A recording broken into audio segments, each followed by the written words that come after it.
Hello, dears, and welcome to a video that has taken me nearly 6 months, over 6 months, probably over 6 months. It has been one of the most maddening and humbling research experiences of my life, so I'm very glad to have you here, and I'm also very glad to be done with it. And normally I wouldn't complain about a research process, but in this case I do feel like knowing some of that process is going to be helpful context for the rest of the video, so we will start with that. But first, mandatory housekeeping things to go through. Hi, I'm Sydney. I'm a disability media scholar and performer, among many other things. Pronouns are they, them. I'm a white young person with light brown curly hair that's really long. I'm wearing a navy blue shirt with white stripes on it. I'm sitting in front of a plain wall that has green leaves on it. On this channel, we talk about all kinds of things that are usually disability related, but sometimes more adjacently about critical thinking and minority history and debunking scientific stuff. So if you want to hang around, there is a subscribe button down yonder, along with a comment section and the like button as well if you're interested. Also in the description you can find today's source list and the link to my Patreon if you want to get more involved in what I'm up to here and support me. I would love to have you in whatever capacity feels nice to you. Absolutely no pressure. Do whatever you want to do. Incredible. All right, let's jump into it. Now, there are some pros and cons to being a historian who focuses on specific minority experiences, both of which are pretty strongly rooted in the nobody writes our stories down situation. And this can be a positive thing when researching a topic because it means that I hit dead ends pretty quickly. I know the specific places I'm going to find information and from whom. All of those people, which is a very small handful, tend to nod to and cite each other, and research very easily becomes a circle where it takes pretty minimal effort to find and read every single thing published on a subject. Having a very small research field also makes a person very good at connecting dots that seemingly have nothing to do with each other and finding small clues and putting pieces together based on very minimal information. I'm also very used to having to work off of very small amounts of usually not clearly corroborated information and knowing what that subtext would mean in that era and all of that. My Floyd Collins video is a very good recent example of that off the top of my head. And the negatives are that disabled stories aren't usually documented or written down, or if they are, it is solely in medical and legal contexts and not in any others. So it can be hard to know where to find those little nuggets of information to then be able to create that bigger picture. And it also makes it so that anytime I learn about anything historical, my brain is immediately distracted, wondering about the people like me in that time and how they fit into it, and then inevitably there just aren't answers available for that, which has led to a really weird notes app list on my phone. But the reason that I bring these pros and cons up here in this video is because normally when I deep dive disability in a specific situation, there isn't a ton of sourcing for the wider context either, because theater is not incredibly well documented. So there is a clear stopping point for my research. And when I was making this one, I initially thought I was just going to need to learn about circuses and vaudeville and early Broadway to tie into the freak show history that I already have a video about on here, and we'll be pulling a lot from that one today. But it then turned out that circuses also involve carnivals, which also involve amusement parks and rodeos and zoos and aquariums and museums. And vaudeville also involves variety and music halls and burlesque and clown and theater and opera and film. And then also the suffragists just kept getting involved in places, but we're going to table that completely for another day. But all of these things, because they are performance history and thus incredibly transient when they were written about at all, were mostly written about in hindsight, meaning that most sources do not talk about the day-to-day, but rather the big events and the famous people, which rarely includes the stories of minority performers. There's also a lot of shame around freak shows in hindsight, which we will talk about later in this video, so a lot of that history has been deliberately obscured or removed from the record wherever possible, and on top of that, most sources say slightly different versions of the same thing that don't all corroborate with one another, because that is how oral histories tend to work, which makes fact-checking an obvious absolute nightmare. And most sources also only include maybe 5 sentences maximum about disability that are placed haphazardly as throwaway comments in the middle of 200+ page books, of which I read many. So all of which to say, I was driving myself completely up the wall trying to read more and more information, hoping that I would find things to better clarify the 40 pages of handwritten notes I already have. And at some point I just had to step back and realize that if the historical documentation for what I wanted to find existed, I would have found it by now, and the more information I consume, the worse the overall muddle actually gets. And an imperfect attempt at shedding light on unknown history is better than no attempt at all. So what you're getting today may not match up with a specific textbook that you read, but I promise you it does all match up in at least 2 sources, otherwise I had omitted it completely. And some of the disability specific things are going to be more on the conjecture side than super concrete, firm information, but honestly all of performance history seems to be kind of like, this was the vibe in this era, so I think that it's gonna fit right in and it's gonna be great. And I'm trying to be a little bit better about cutting myself some slack and not being as much of a perfectionist. If I find any more information about this topic that renders any of this wrong or offers more context over the course of other research in the future, that is very possible. That will probably happen. I will pop that in a pinned comment and try to keep that as an updated document. And if you have any questions about anything in particular, I know way more information than is going to end up in this video, and I would be very happy to answer any questions you may have about that, or direct you in places to learn more information about those things. So please let me know in the comments, and I will happily answer when I log into YouTube, which is pretty rare. Great, so the first thing that we need to do in learning about freak show history is to define what a freak actually is and or was, and I'm gonna let former Sydney take this one. Let's start with a quote by Rosemary Garland Thompson. "The freak, in other words, is the projection of what culture fears most about itself." Basically, freaks, they're the outgroup, the ones who don't fit into norms based on their appearance or behavior, be that physical disability or difference, intellectual disability, race, weight, if they had tattoos or piercings, if they were a contortionist, or could do other body-defying things based on traditional norms. Basically, these people defy the norms of what people think people should be, or what should be allowed in society. And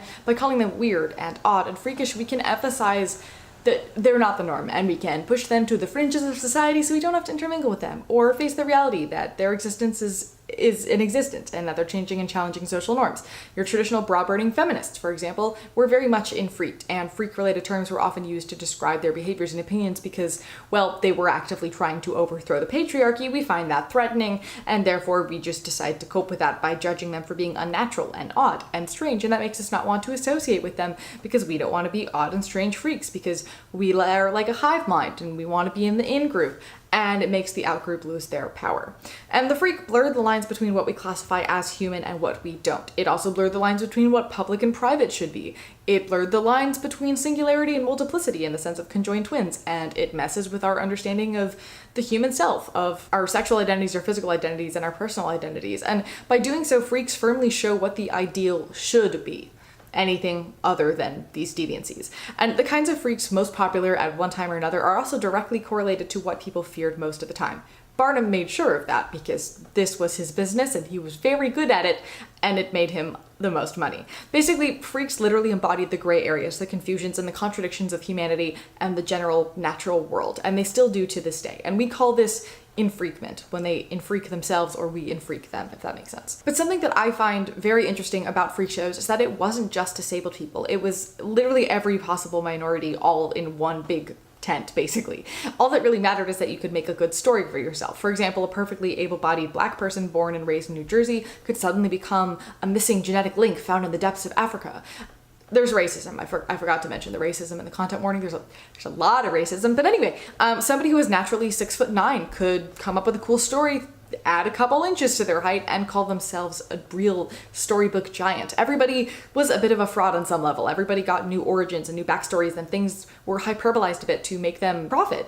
And to prevent people from trying to expose them as like fakers or whatever, their talkers, or also known as showmen, would purposefully walk the line right between farce and playing it straight, kind of sort of in the way that we talk about the tooth fairy around children, because like once you're in on the joke, you know what's going on, you know, and you don't want to ruin it for the other people. So if somebody wanted to expose them as a fraud, they didn't really have grounds to stand on in their claims of fraud because it was clear that it was fraud.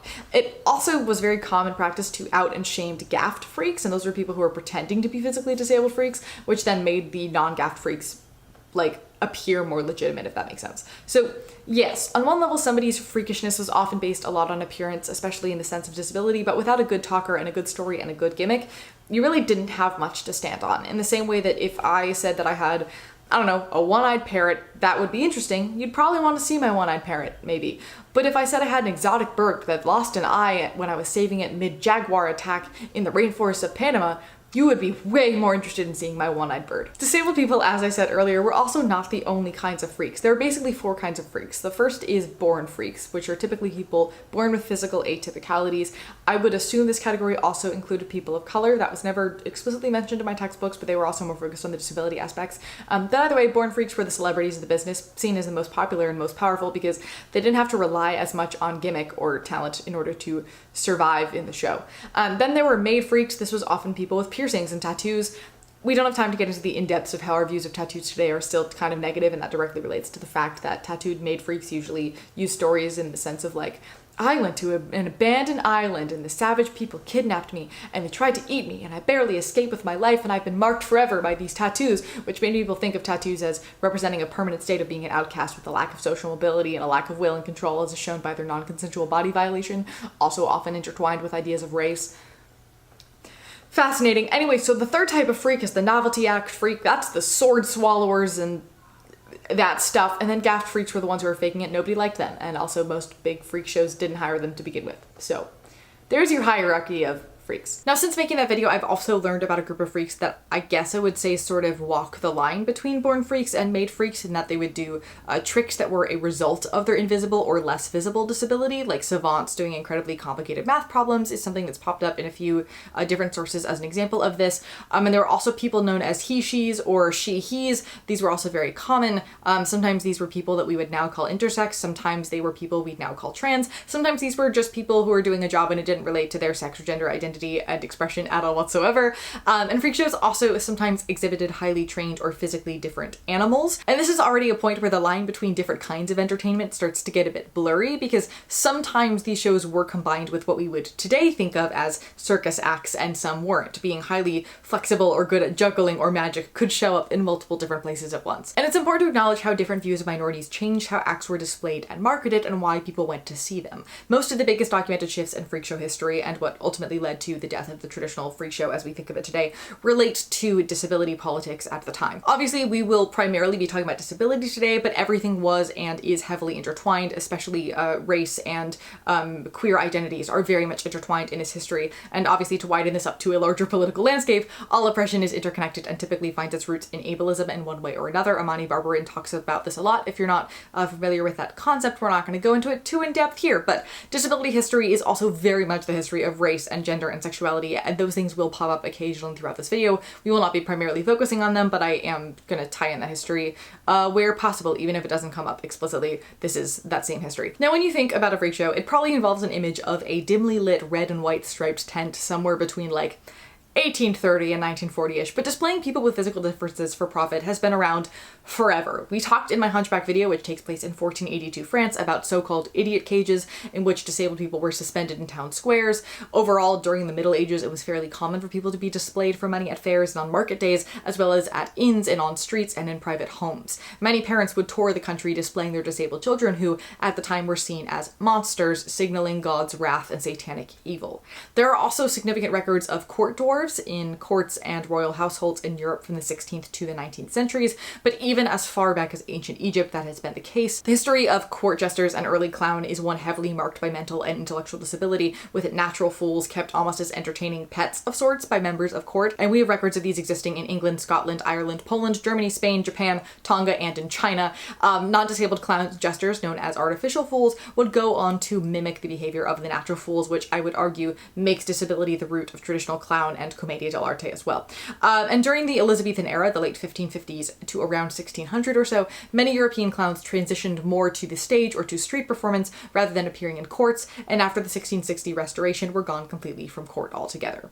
In 1552, the Poor Laws created a definition of disability. They used the word impotent at the time. The word disability was just starting to exist in this era and did not make it into legislation for quite some time. And those laws declared who was and who was not allowed to receive aid from the state, creating a line between the deserving poor and the undeserving poor. These laws basically said that if you had what we would today call a disability, but you were able to work, you were expected to work and you would not receive charity or aid. And some of this political shift makes its way into the theater of the time, which I will let former Sydney fill us in on. I'm also referencing a lot of earlier videos on various pieces of performance history. I'm going to run out of cards to link them above. I will make a section in the description for you if you want to learn about any of the specific things that I'm briefly bringing up in this video. It is super rare to find actual disability on stage in this era. Instead, we have a ton of characters faking disabilities. Characters pretend blindness, deafness, lameness, madness, foolishness, speech impediments, profound injury, and deformity. Counterfeit disability appears in virtually every dramatic genre and is employed by every major playwright of the period, and many of the minor ones as well. At the surface level, this is a problem. It made people at the time who were already very concerned about potentially fraudulently disabled people all the more likely to view us with suspicion rather than pity, particularly because in literature, this was almost always used by a character as a ploy to steal money. On stage, it was for all kinds of things, primarily money, but also love, position, power, revenge, politics, reputation, just for fun. And in general, disguise makes for a great and easy narrative tool in that it creates inherent suspense because the audience knows something that the characters on stage do not. And begging in particular has inherent theatricality to it, which makes it a really great tool for use on stage.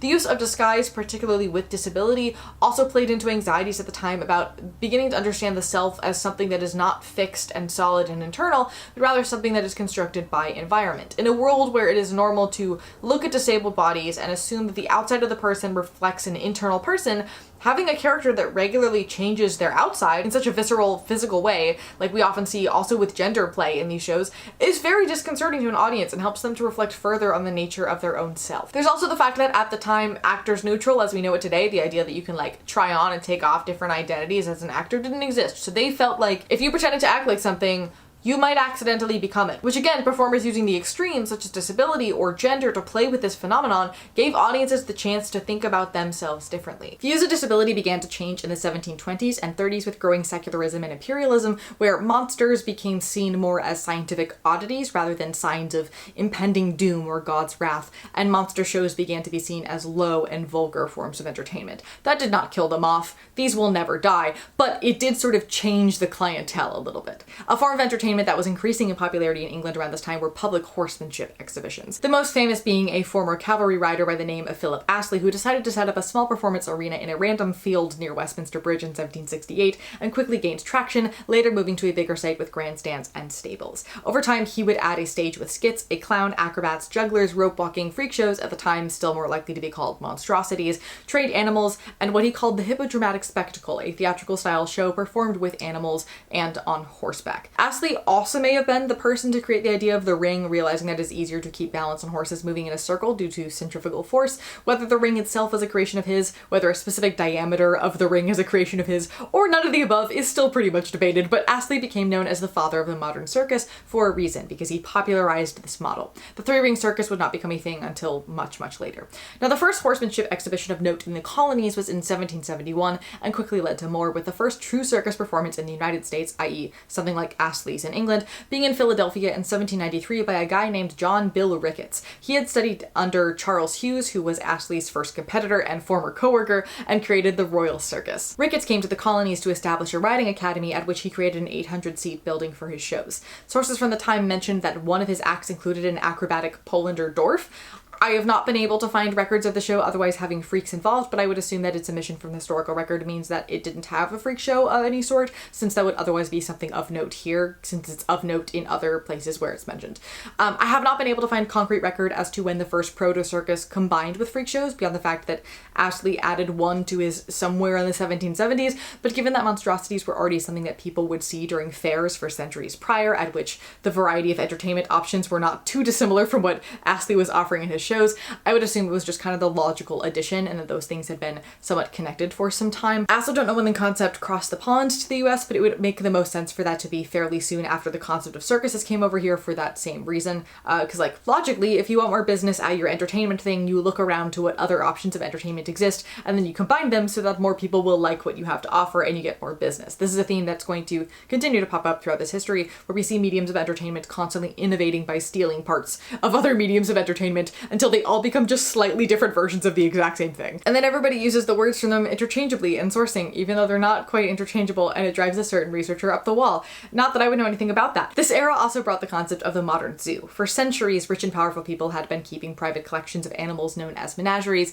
and some would make those accessible to the public, but it was very rare. During the French Revolution, the menageries of aristocrats were confiscated and all put in one spot in 1793, and that zoo still exists today. Some sources say it is the first modern zoo. Others say that the Schönbrunn Zoo is because it became public in 1779, but that zoo was modeled after the Versailles Menagerie and just later opened to the public rather than being designed to be a public zoo. And the idea of a traveling menagerie also appeared around this time, with people touring animals for profit, primarily single animals being toured around England in the early to mid 1700s, and then by the end of the century became large caravans with groups of many different kinds of animals. The first elephant in the United States would arrive in 1796, though the elephant and the circus would not combine until 1812, which Les Standiford, author of Battle for the Big Top, cites as the time a truly indigenous American circus emerged. The American circus combined traveling menageries with trick riders and clowns and acrobats and jugglers and freak shows, and slowly became a full-fledged industry in the early to mid 1800s, with multiple circuses traveling the country by wagon. In 1826, Aaron Turner would add a canvas tent to a circus known as the Big Top, which made travel and setup even easier, furthering popularity of the traveling circus. Turner's circus would later be owned by a dude named George F. Bailey, who married Turner's daughter and took it over. That is not the Circus Bailey you're thinking about. George Bailey would go on to train a little boy named James who ran off to join the circus, and they ended up becoming so close that James would take George's last name and he would become the Bailey of the future Barnum and Bailey that you're probably thinking of. The circus parade, as a flashy marketing way of saying, hey everybody, the circus is in town, appeared in 1837, made even better 2 decades later with the invention of the steam calliope, which was very loud and is still the sound we associate with circuses and carnivals and amusement parks today. This era also begins the golden age of the freak show, which I will let former Sydney introduce. Then we saw the rise of industrialism and capitalism in the early 1800s as a result and kind of sort of part of the Industrial Revolution, and this is a time when immigration is increasing, secularization is increasing, people are fighting for women's rights. Darwin published his book on the theory of evolution, which kicked off a lot of things. We kicked off social Darwinism, segregation, nativism, eugenics, all that good stuff. There was a vibe of unrest in the US kind of growing, which would eventually become the US Civil War. Imperialism and Western expansion were in full swing, and along with the rise of industrialism, we saw an emphasis on conformity with the widespread use of clocks, department stores, ready-made clothing, factory items, and also photographs, which were making identity all about how you appeared on the outside because everybody was getting photographs of themselves, and there became an increasing market for amusements as people had more free time to film. Since things were changing so rapidly, there was a lot of anxiety around those changes, and social norms were so different, and they also needed to be followed at the same time, but they were ever changing, so people really looked to external sources in order to help them to understand where they fit and how they should be in order to make sure that they did fit in. Freak shows also gave a strong sense of this is normal and this is not normal, and so you could be sure that you were able to fit into the normal. And since the exhibits were often marketed in the context of Darwin and labeled as scientific and in one place rather than traditional carnivalesque craziness, street performers all over the place, they felt very controllable and safe for people to want to go to. In the mid-1800s, we also saw the rise of mass institutionalization and so-called ugly laws that made it illegal for visibly disabled people to be seen in public, which meant that for a few generations there, the average person really only saw disability as something that was a circus or a museum attraction. They otherwise never had any interfacing with disability. Meanwhile, many disabled people turned to freak shows as a place of employment, community, and some semblance of freedom and autonomy. So the ethical discussion of freak shows is a very complicated one that we've had many different iterations of on this channel because it comes up a lot. But at the end of the day, the two major issues for me center on consent and on impact. Many of these performers were enslaved, and those who weren't enslaved, many of them were on contracts that were bordering on enslavement. The historical record is not fantastic in specifying whether people purchased the act or purchased the person. But honestly, it seems like contractually that also wasn't super clear at the time either, especially with younger performers. Many were contracted when they were very small children and they grew up in the sideshow and then ultimately decided to stay. And so many also chose to join the freak show. But when there are so few options for disability, community, and autonomy in that era, how much of a voluntary choice is that really? Because consent means that you're able to freely say yes or no without any consequences, and that's not what the options really were here. But it's also unfair to infantilize these performers and say that we should have intervened and saved all of them, and to not take them at their word when they say that they loved performing and they wouldn't want to do anything else. And many of them, once freak shows died, were upset that people thinking that they were do-gooders in doing that killed the industry because they lost their livelihoods in the thing that they enjoyed. But at the same time, how much was the, oh, I love this and it's great view of it just making light of a bad situation? It's hard to know that. And the other issue, of course, is that while most performers saw themselves as just that, performers putting on an act, the majority of the audience didn't see it that way, and it very much impacted how people viewed and understood disabled people and do today in the modern day. In the same way that blackface minstrelsy created many of the racial stereotypes that are still in place today, freak shows did the same thing. And this is where the ethics argument is at a bit of a crossroads, in that some scholars compare it to, say, the issues of sex work and feminism. The absence of limitation is choice, so who are we to decide what people should or should not partake in regardless of our own opinions on the matter, especially since that's something that has been around for basically all of human history in one way or another, so it's not like we can just get rid of it one day. But on the other side, some scholars also compare it to blackface minstrelsy, which is a thing that we don't do anymore because we know that it caused significant harm to a minority community and the perceived benefit was not worth the cost. We don't do that thing anymore for a reason. So even if these people didn't mind being personally exploited, for the wider community there are still consequences, For me, freak shows are the performance history of my ancestors. They are something that I hold very close and very dear to me, with all of the mess and the ethical quandaries therein. And freak pride was real. To them, their shows were an act of resistance, and today we still see it as such in some way. It's also really one of the only times in history large groups of disabled people have been together outside of institutions. And I think our desire to either completely ignore them altogether and pretend they never happened, or or our tongue-in-cheek, well, this was all objectively terrible, but we know that now. Representations of that history is a serious problem. Like, you can't look at queer media representation today and then pretend that the Hays Code never happened. That is a huge part of why we see queer people the way that we do today. You can't look at Black media representation and pretend minstrelsy never happened, because of how much that created the way we portray and view Black people in media today. And honestly, in the theater industry, we don't really talk about those two things either, so it's not solely a disability issue. But in a more public media analysis field, those two things come up a lot in a way that Freak Show Legacy typically doesn't. And I think the modern need to say freak shows were a very bad thing that happened and it was horrible is a way to sort of absolve ourselves of bad feelings and distance ourselves from recognizing the repackaged freak shows that are very much present and prevalent in the modern day that most people partake in, which we'll talk about at the end of this video. And I generally take issue with any large concept in history being painted as unequivocally good or unequivocally bad, because to get to that point you have to remove a lot of context and critical thinking from the equation, which is like never a good idea, but I'll step off my soapbox for the time being and put it aside. Until the end of the video, we'll get back to that. Now, just to finish up the circus history before we move on, circuses switched to rail in the 1870s as a safer and more efficient method of travel. Barnum and Bailey combined in 1800, which is a story that I will save for my video next month on Barnum specifically, because it's a good story. And that circus later on paper merged with Ringling in 1907. In physicality, they combined in 1919. The golden age of the circus, when there were about 30 or so traveling companies, was from the late 1800s until around the First World War. This era was also the golden age of vaudeville, which we'll get to shortly. It struggled a great deal with the loss of men due to the war and loss of visitors due to the Spanish flu, and never really recovered after that. Profit margins on traveling circuses have always been incredibly small, so times of economic uncertainty hit them pretty hard, and by 1939 there were only two touring railroad circuses left. The traditional freak show also began its slow death in this era as the rise of medicalization and eugenics made the view of freaks change from a sort of wonder about difference to more of a pitied, oh, this is the specific diagnosis they have as to what is wrong with them, which made people feel sad rather than interested in going to these shows. And people also felt more uncomfortable judging the oddness of others now that many men were coming home from the war looking like these people. Disabled people were suddenly no longer primarily isolated to institutions and to circuses. Many of them were coming home from the war.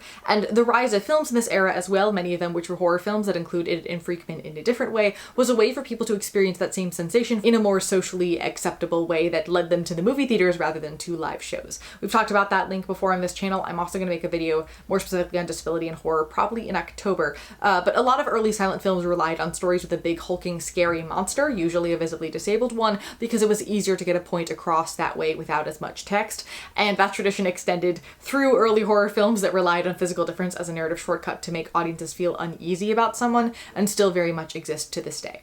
The final use of the traditional big top circus tent was at the end of the 1956 season. The following season, circuses switched to arenas to save money, and an entrepreneur by the name of Irving Feld thought that it was tragic to watch something as magical as the circus die a slow death, so he purchased the Ringling, Barnum, and Bailey Circus and revitalized it, and it ran successfully until 2017 when it held its final show with animals, and it closed indefinitely. It began a new tour 2 years ago, and I'm on their mailing list so that I can go see them on tour, because I went to the circus when I was very little, but it was very overwhelming for me because I was undiagnosed autistic, so I want to go back with earplugs and I'm gonna have a great time. I also did go to clown college, so I feel like I should find my way to a circus at some point. That feels like the right thing to do. Anyway, circus history is also incredibly intertwined with museum history, both in the P.T. Barnum of it all and in how many things they have shared with each other. Much like zoos, museums began as wealthy people's private collections of whatever they might find interesting, known as cabins of curiosity, and over time some curiosity owners would sell tickets for people to come view what they had collected. In 1841, Barnum added publicity and showmanship to the museum situation after buying Scudder's failing American Museum,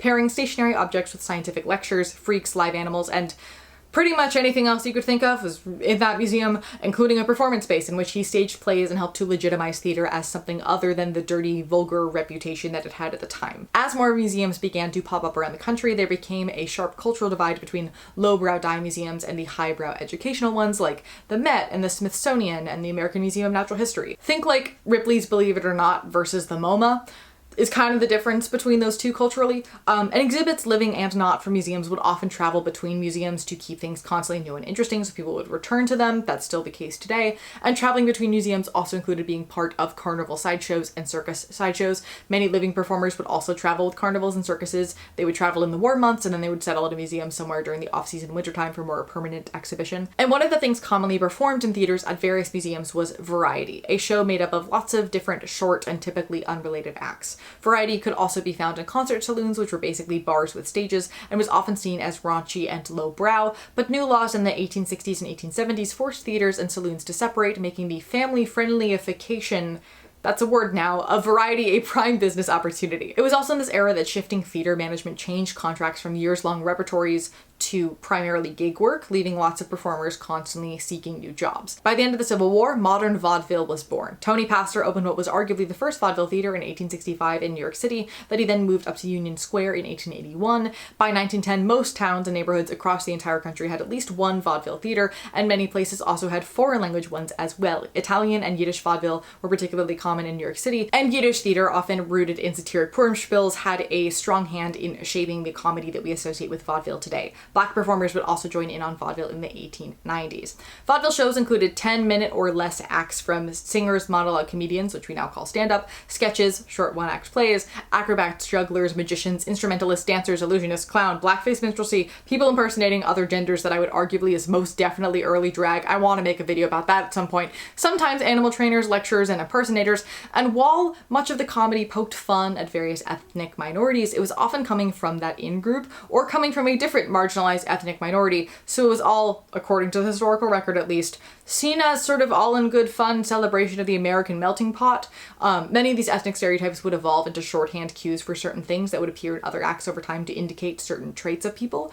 Vaudeville also fostered and solidified American performance styles that would later come to represent Broadway, like soft shoe, tap, and ragtime music, and it gave us great performers like Charlie Chaplin, the Marx Brothers, Ethel Merman, Eddie Cantor, Mae West, Harry Houdini, Fanny Brice, Burt Williams, Bob Hope, Abbott and Costello, and the Andrews Sisters, just to name a handful. Performers would travel from theater to theater weekly or sometimes twice a week, with theaters being connected to different circuits, like the Orpheum Circuit. Keith Albee's, Lowe's, and Pantages are just a couple off the top of my head. If you've ever been to an Orpheum theater or a Pantages theater near where you live anywhere in the country, it was probably formerly a part of that particular circuit. These circuits would later become the blueprint for later film releases as well. But because acts were traveling so frequently all the time all over the country, vaudeville became the first true form of unified mass entertainment. It was the first thing to treat commercial amusement as something people might want to partake in on the day-to-day, and so they made ticket prices extremely low to encourage return customers. They also didn't have set show times. Usually it was more or less constant, so anybody could come in whenever they were free. The house lights would stay up slightly so that people could come and go throughout, leading all of the acts to be organized in such a way that would constantly grab the audience's attention because the audience was expected to be distracted.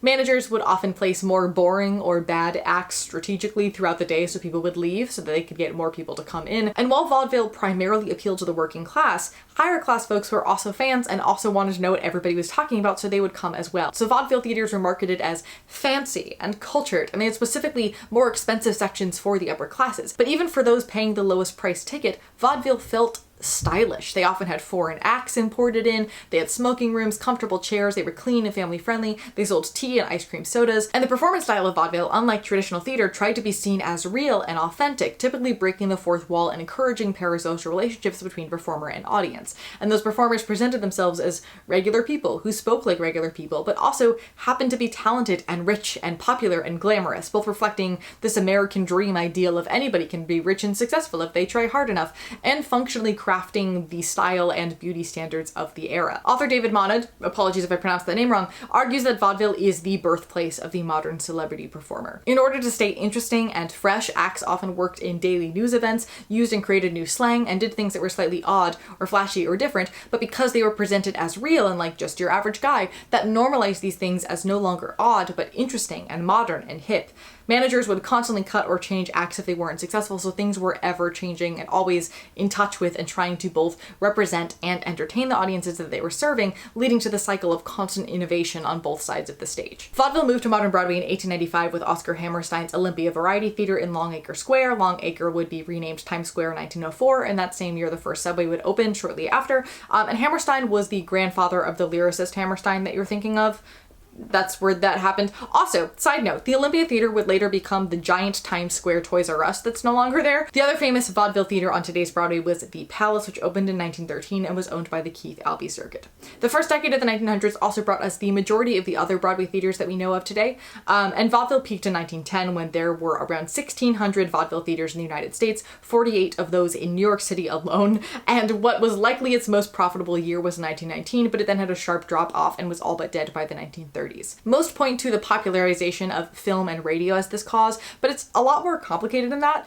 In fact, when film became mainstream, there was a huge growth spurt of what was called pop vaudeville, which combined film and vaudeville in the same venues, doing shows while the projectors cooled before the next showing. The first main factor is that vaudeville was just a craze, and it died out, as all crazes do. Going out dancing became the new fad, as did cabarets, musicals, and revues. Revues in particular were so much glitzier and fancier than vaudeville, so audiences began to find more interest in those. And vaudeville circuits also began to form cartels that would blacklist performers who performed in rival ones, and the desire for monopolization in this industry drove up costs for everybody. Big time vaudeville also became out of touch with what the people actually liked about it. They increased ticket prices, they only had 2 set show times a day, they did away with open seating, and they spent a lot less time seeking talent, leading the shows to start to feel stale and out of touch with the times. Small Time kept the old model, but they struggled to keep up because they were unable to afford the big name acts that were getting massive salaries on the big time circuits. Lowe's Circuit, a small-time circuit you may remember is the one that booked the Hilton Twins that we talked about in my sideshow analysis, created the idea of pop vaudeville, which became increasingly popular, so Big Time cut costs to try to compete with that, which pissed off its performers because their salaries were slashed, so then many of them moved to small time, others moved to film and TV, even though once their acts were on film, they could no longer perform that specific thing live because then their act had been given away,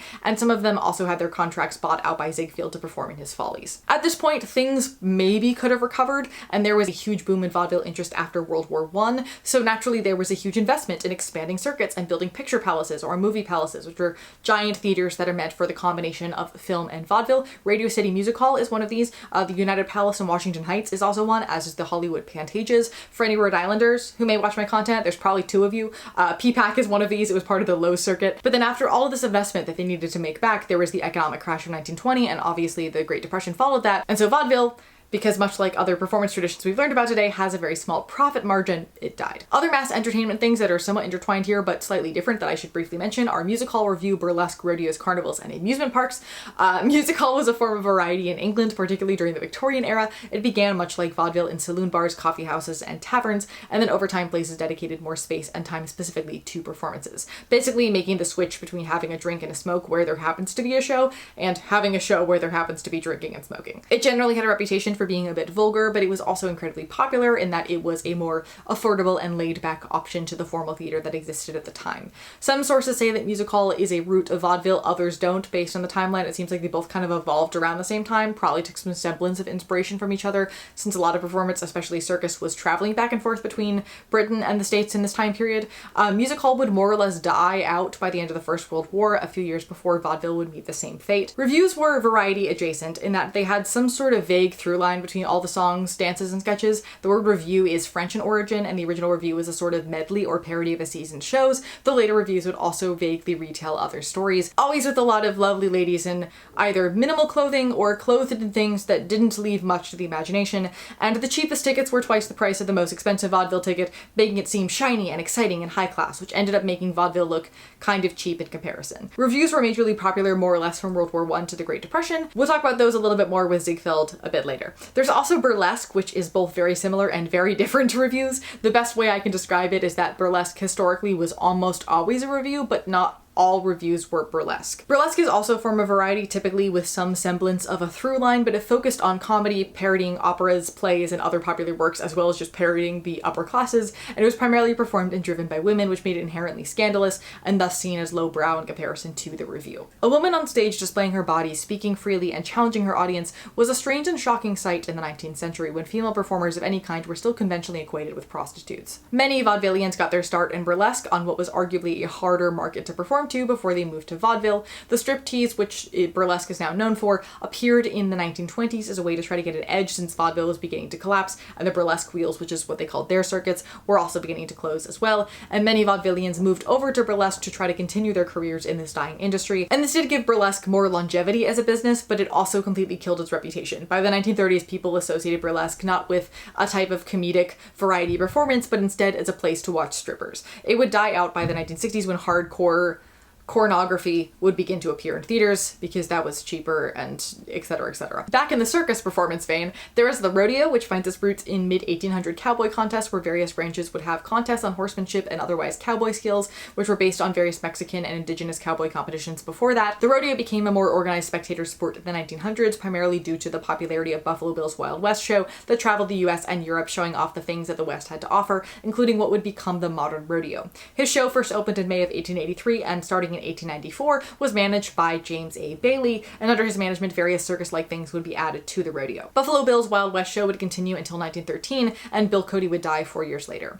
Cody, Wyoming, named after Buffalo Bill, began its Cody Stampede Rodeo 2 years after Bill's death, and the city is considered the rodeo capital of the world. It also happens to be very close to Yellowstone National Park, so because of that I did end up at a rodeo last summer, and even today it does have a lot of circus elements within it, and most notably a ringmaster that doubled as a clown. Overall, I discovered that rodeos are not really my jam, but the baby cows were really cute, as were the teeny tiny children on teeny tiny ponies that we all got to cheer for. That was hands down my favorite part. But I was also really nerding out over the academic implications of the rodeo because I didn't know how much it was connected to the circus at the time. I still have the program laying around somewhere that I got a lot of this history from. Moving on, carnivals and amusement parks have their roots in medieval agricultural fairs and festivals, as well as later pleasure gardens where people would gather en masse to hang out and see various things. But most historians trace the inspiration for the modern amusement park to the 1893 Chicago World's Fair. It was not the first World's Fair to happen, but it marked the 400th anniversary of Columbus' arrival, and it was centered around modernity and innovation, and so a lot of eyes were on this World's Fair. And the Midway, a public park in Chicago, was full of games, food vendors, a sideshow, and rides, including the first Ferris wheel,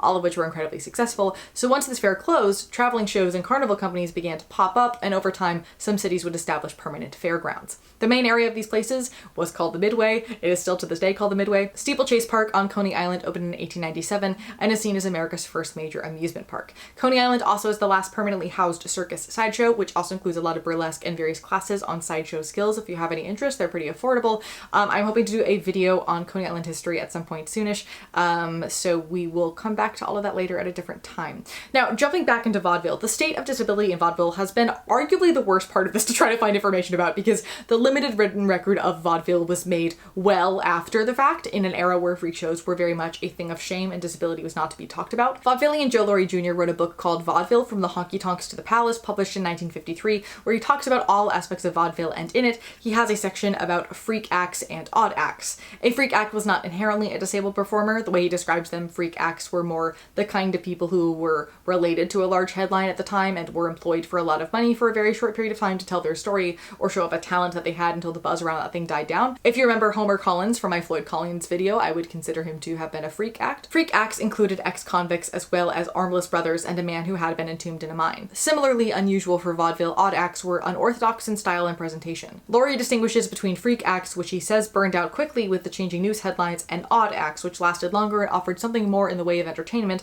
however unusual than freak acts. He also noted that Albee specifically had a policy of not including these kinds of acts within his circuit, but wasn't fantastic at following through on that policy, and that Willie Hammerstein was the daddy of the freak act.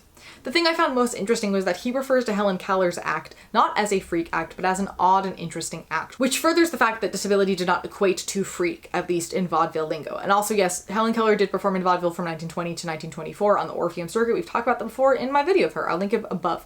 Her act was mostly a lecture of sorts, where she would tell the audience how she functions as a deaf-blind person and what wisdom she has to offer, and then she followed it up with a Q&A, of which there is extant documentation of some of these questions, and the answers are very spicy. I like her a lot. She was incredible. There is this sort of vibe from how Laurie and others talk about these kind of acts of like it's not an exhibition, it's an act they're performing, it's different, we swear. And to some degree that was true. Like the Hilton sisters may have been conjoined twins, but they were also great performers. Marshall P. Wilder, known as the Hunchback Dwarf, was an incredible comedian monologuist, and there are many, many records of performers with dwarfism in vaudeville. If you're looking for disability documentation and performance from this era, 90% of it is centered on dwarfism, which made it doubly interesting by how much dwarfism is left out of all other disability history conversations, but I digress. It wasn't unusual for people who had performed as freaks or would go back and forth between the two to also have a specific talent that they performed. They just also happened to be disabled. Vaudevillians with unusual or what were considered off-putting features also had to find ways of making vaudeville audiences like them. Armless painters and musicians who played instruments with their feet have been featured in dime museums, but in vaudeville they could not get by as freaks.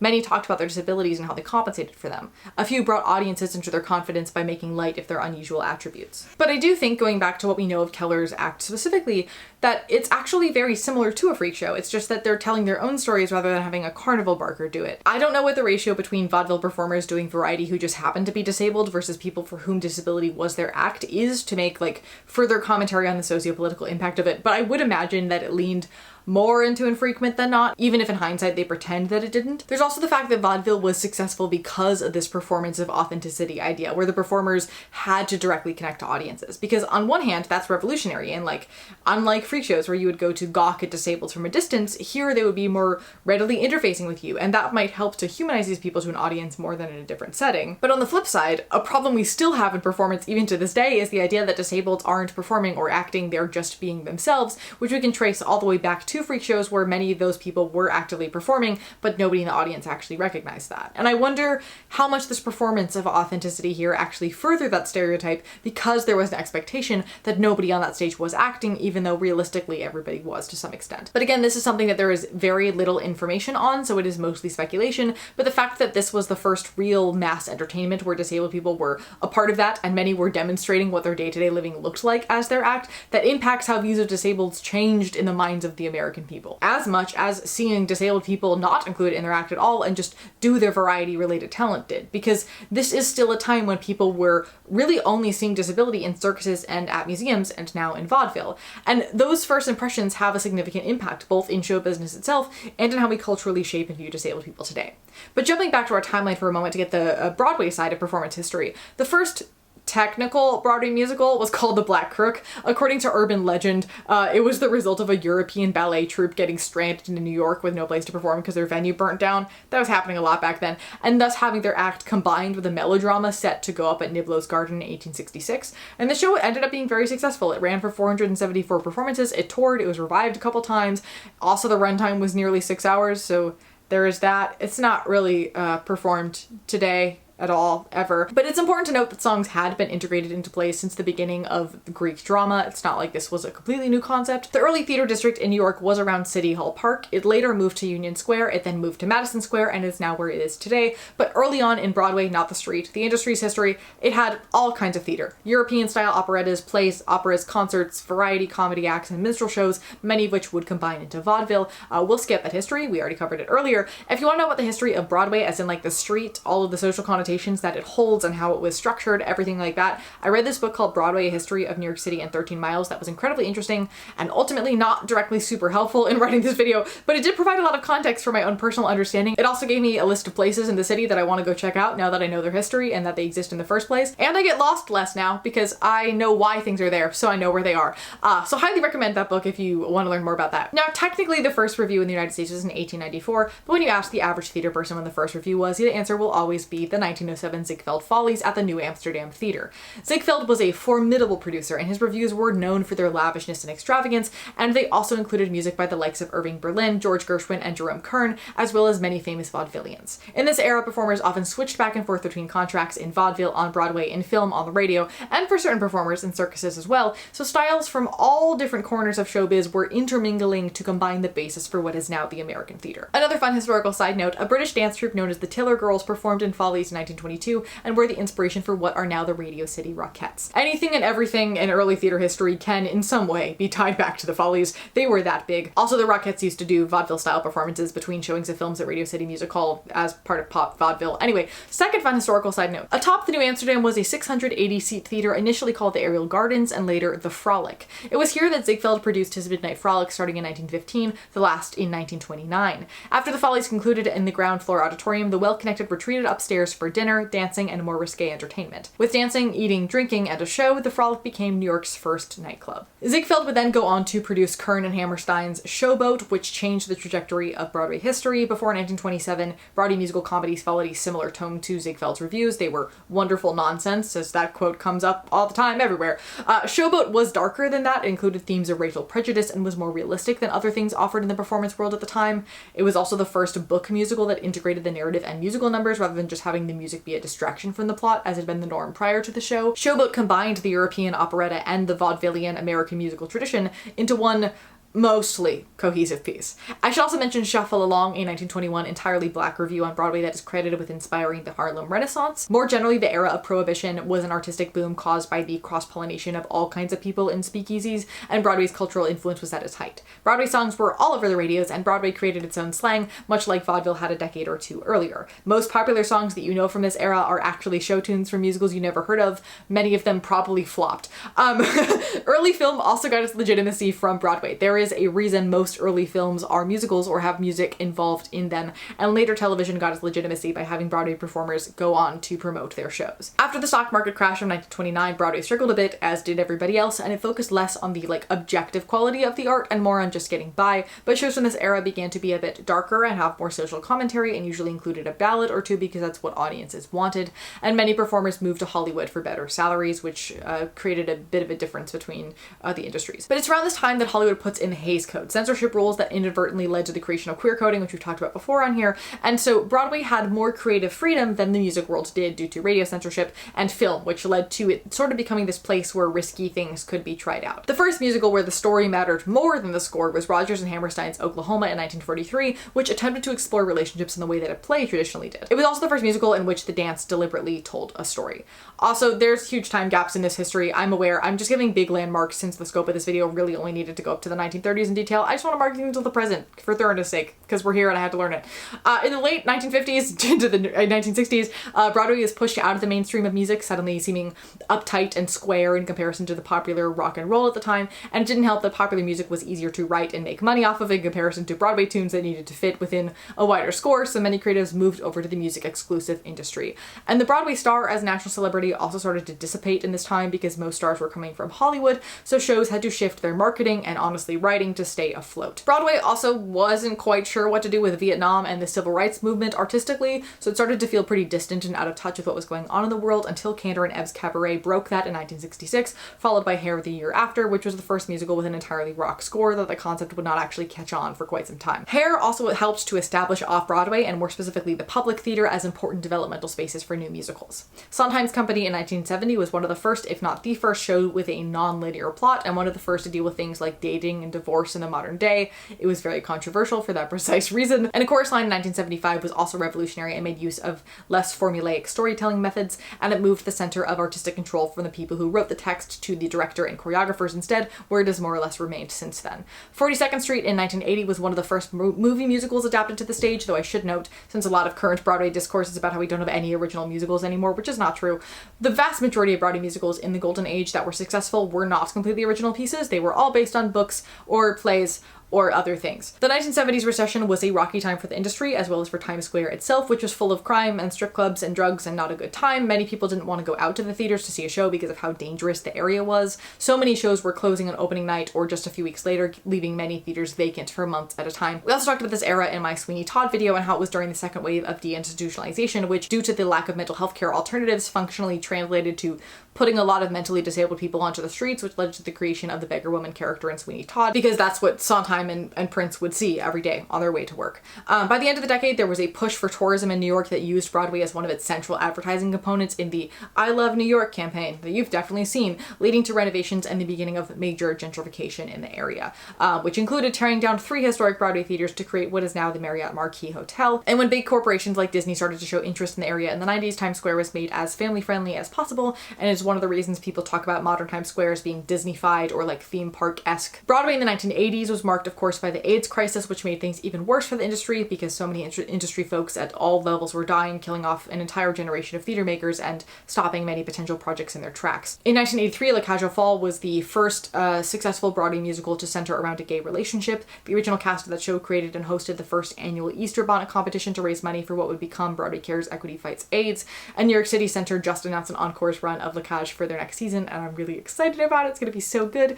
That decade also marked the British invasion of the mega musical and the concept of the first global musical, with replica productions of Cats appearing all over the world. In the 1990s, we saw a new iteration of the traditional Broadway musical in the Disney Renaissance, as many top Broadway composers worked on those films as well, and that's about where the historical documentation of theater tends to stop. But now that our timeline has brought us mostly to the present, let us attempt to wrap this up in a nice little bow. I sort of expected at the end of this to have like a concrete thesis about what this past meant for the present theater industry, but I kind of don't. And I think that's a good thing. Like, there are, of course, some takeaways about how we can't ignore where we came from when we're handling something as sensitive as minority representation, which just sort of expands to this wider acknowledgement of history and use of critical thinking are important things message that tends to keep appearing on this channel. And while the overall timeline of this video sort of says, you know, all of these various styles of performance existed and then died out and Broadway has sustained, to me it's more indicative of how many times we have reinvented slightly different versions of almost precisely the same thing and pretended it's a new concept, and how many of these performance traditions still live on. Burlesque is heavily intertwined with queer culture in particular, and a lot of drag performances are a type of variety. Forbidden Broadway, a yearly musical spoofing the previous season's musicals, is very much a review, as are many other parody things that exist, and we still do get the occasional review on Broadway today, usually as a commemorative piece. Sondheim's Old Friends from this season, or last season I guess now, is a really great example of this. Many vaudeville-style variety shows appeared on television. The Ed Sullivan Show, for example, the Carol Burnett Show, the Muppets are all very much in this tradition, as is Saturday Night Live, and modern off-Broadway and off-Broadway keep a lot of this vaudeville spirit alive, as do various fringe festivals. Freak shows are alive and well, just repackaged into things like Ripley's Believe It or Not and Guinness Book of World Records, as well as medical documentaries, horror films, reality TV, and the Jerry Lewis Telethon as a more historical example. Broadway has also very much done the same. As much as it continues to innovate and do something new, it usually ends up following the same or a similar formula to all of the shows that came before it. The book The Secret Life of the American Musical does a fantastic job of telling this history in a somewhat cyclical fashion, which I highly recommend. I guess when it comes to what we can do with everything we've learned today from a staging perspective, my usual include minority-focused dramaturgs and creating minority stories also stands, but I also think this history brings up two major questions for me that are somewhat intertwined. The first is, how do we stage stories that include freak shows, and can we do that ethically and properly? And we talked about this a bit in my Sideshow musical analysis, where it felt almost like while the creative desire was to honor these historical people, the execution was in fact perhaps further exploitation of them instead. Obviously, like, bare minimum, it's better for casting disabled people in these roles, for sure, but the execution of it, I'm still not sure, because you should be able to represent something that existed historically without having to try to, in period accurate ways, include lots of information to make the audience ponder the ethicalities of that particular historical thing, nor should we ever spoon feed anything to an audience ever, of course, because requiring those things sort of kills off artistic intent and makes for something very boring unless it's intended to be a problem piece about the particular thing, which I don't think it should be. The second question is, what do we do with audiences and this history, with the assumption that most creatives in this industry are also audiences at some point? And I talked about this a bit in my review that I published with 3 reviews of How to Dance in Ohio, where audiences don't really know how to spectate disability. While previous generations were used to, yes, let's go stare at this odd-looking person on display, more recent generations are used to the don't stare, it's rude, and don't talk about it, it's not polite, and pretend it doesn't exist, which has led to significant discomfort in looking at disabled people at all. It's part of why there is comfort in seeing non-disabled actors portray disabled characters. We know we're watching a performance, so it's safe to stare. But when you put disabled people into the mix, audiences in general feel a level of discomfort. And that is, on one level, very intrinsically linked to the discomfort we have around this history of disability on stage that we then solve by not looking at it at all. And that leaves us to be forgotten about on the creative side and not included in storytelling unless it's absolutely narratively necessary, which is, to put it simply, kind of a bummer. And taking back what I said earlier about not having a concrete-ish thesis to this video, I lied. I think there is one, and it is the title. Freak shows are not some errant, unrelated piece of performance that existed at some point completely divorced from otherwise theater. The sociological concept of the freak show has been in performance since early clown, if not earlier, and the traditional 1840s style freak show can very clearly be traced as a clear root of modern-day theater. And that's something that's both incredibly cool to know conceptually people like me shaped the field that I'm in today that tends to claim like people like me have never existed in it before until like the last 10 years. And it's something that is artistically important information when it comes to telling certain stories on stage. There's this idea that innovation is like ignoring what came before and going in a completely new direction. And I think most people at this point are starting to realize that like, that's not how that works, and you need to acknowledge patterns in history to better plan what going forward might look like. But I find that in the arts, this assumption still remains pretty strong, and this history, if anything, proves how much art is really just a recycled version of what came before, and we can't pretend that it doesn't exist or have a legacy, because that makes, at best, worst art, and at worst, harmful art. And it's also not like Broadway doesn't keep rehashing the history of early showbiz on stage anyway. We tend to have at least one of those a season, so this is all very incredibly relevant. And in fact, actually going off script for a moment, the day after I finished writing the script, I went to see Gypsy because Audra McDonald is amazing. And I was thinking the entire show about, like, first of all, the amount of tidbits from that show that audiences in the first run of that show would have understood that we don't today, that is lost because people at the time really understood vaudeville in a way we don't today. Anyway, I was really interested in how much there is freak show there is dramaturgy in there of disability that I really want to pull out in a production of Gypsy and play with, and see what that might look like. So anyway, if any directors watch this and want to do that, let me know. I will happily do that. I have lots of thoughts. But anyway, that was a really interesting thing for me to specifically see in that show that rehashes a lot of this history, how like having a disabled Louise and or a disabled June and or a disabled